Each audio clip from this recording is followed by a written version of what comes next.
Berserk is ticked up, okay? So if you didn't know, a lot of shit happens in Berserk. But aside from Miura's dark thoughts, what is it that causes said shit to happen? Characters. Out-of-pocket characters bring in out-of-pocket shit. So with that being said, who are the most out-of-pocket characters in Berserk? A good question to ask really, since many have committed acts throughout the series which could only be described as being not a chief. In fact, while making my top 5, I dug up about 15 entries for the list on not by a whim, but alas, the time has come to count down the 5 most wild niggas this bad boy has to offer. So coming in at number 5, we got Double Trouble, that's right, a true and true tie between Father Mascus and the Behelit. As is said in the books of old, thou shalt not sin, a phrase that this number 1 Holy See Inquisitor can't get through the thick skulls of heretics enough.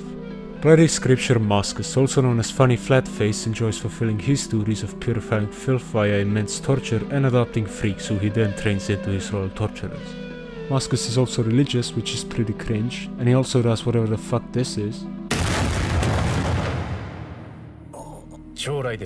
Absolutely out of pocket.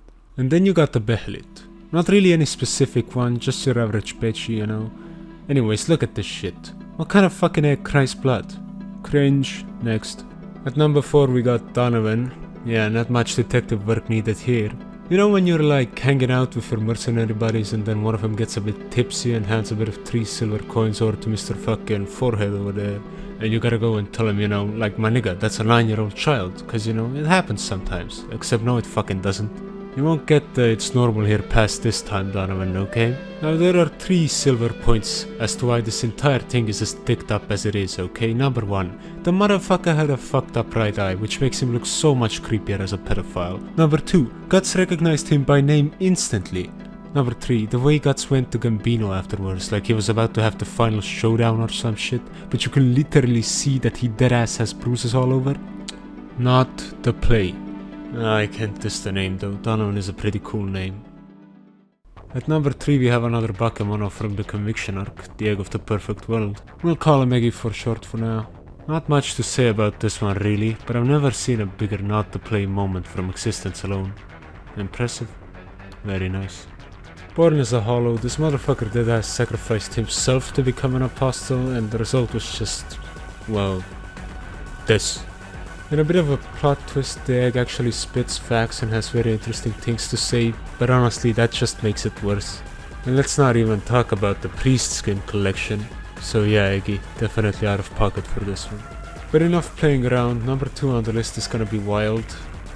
Where do I even begin with this fuck? His name is literally Wild, you can't get any more wild than that. But yeah, the Black Dog Knights, they're a fucky bunch.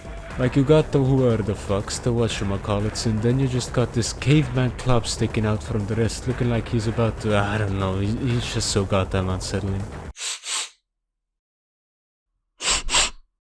Calling him the entire circus doesn't fit either, since you'll never see this sort of shit from him. And as a warrior, he's kind of respectably strong until he turns into his apostle form, which is when shit just gets weird. He tried to rape our favorite Casca with his sticked up, and it's not like he ever did anything in the series to even try and redeem himself. Plus, imagine being literally dragged into hell. Couldn't be me. Even his original human form is not the play. Just the walking definition of out of pocket in general. Very much fucked with this one. Now before we get to number 1, I'd like to list some honorable mentions. After all, there is a lot of ticked up plays in Berserk. Starting it off, we have Kanishka. I know he lived a stressful life and all, but his shit was just not in pocket. Then we have the king, who blows it out of the park with only one action. I mean, chapter 39 marked the first of many Berserk chapters that truly scarred me. Not the play. Another honorable mention is Farnese, who was definitely very out of pocket throughout her life, but she escapes the top 5 for later going on to become one of the goodest, most standable characters in the series. We also must not forget the trolls, who potentially made my stomach turn the most. I mean, yeah, it's natural for them, but for God's sakes, come on. Congratulations, Miura, once again you managed to really scar me there. Lastly, I would like to give some shoutouts to all the rest of our niggas who lurk in the honorable mentions. Griffith's torturer, the Count, those disgusting lump thingies on the Tapasa's hands, harmful bug, big croc, the fucking horse, Yoda Puck, whatever the fuck this thing is, and really any dick monster in general. Furnace? What is that? And now, the long-awaited number 1, Miura's greatest mistake, the most out-of-pocket character in Berserk, Schnoz.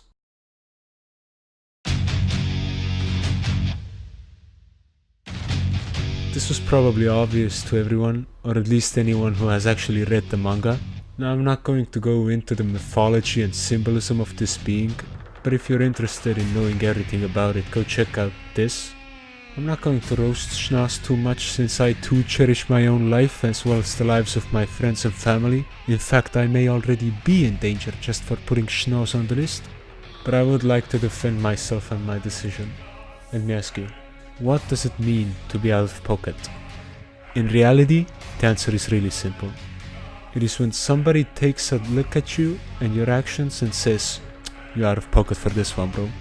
As a man of honor, I have a duty to fulfill, and I shall judge this creature of great power fairly. So I will keep this short and simple.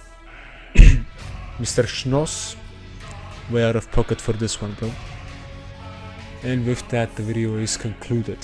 To anybody that was able to survive this ordeal and find out the secrets that lay beyond this piece of fiction, I say thank you.